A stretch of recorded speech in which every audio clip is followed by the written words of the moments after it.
രാമായണത്തിലെ ഉത്തമ കഥാപാത്രങ്ങളെയാണ് നമ്മൾ അനുകരിക്കാൻ ശ്രമിക്കുന്നത്. എന്നാൽ ചില കഥാപാത്രങ്ങളെ കൂടി ആഴത്തിൽ മനസ്സിലാക്കേണ്ടതുണ്ട്.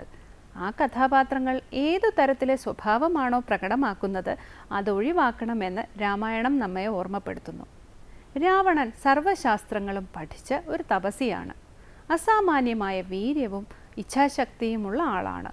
ഇതെല്ലാം ഉണ്ടെങ്കിലും വിനയമില്ല, വിവേകവുമില്ല. രാവണനെ നിയന്ത്രിച്ചിരുന്നത് വികാരമാണ്. പരമാത്മസത്യത്തോടല്ല രാവണന്റെ ബുദ്ധി, ഭൗതിക വിഷയങ്ങളോടാണ്. ഒടുവിൽ അദ്ദേഹത്തിൻ്റെ ശക്തിയും ബുദ്ധിയും തപസ്സും ലോകത്തിന് ഉപദ്രവമായി.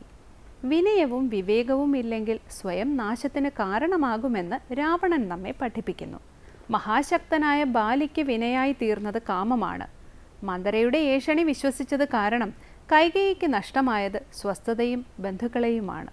ബുദ്ധിയും ശക്തിയും ഉണ്ടായിരുന്നാലും തമോ ഗുണം ബാധിച്ചാൽ കുംഭകർണനെ പോലെ ആയിത്തീരും.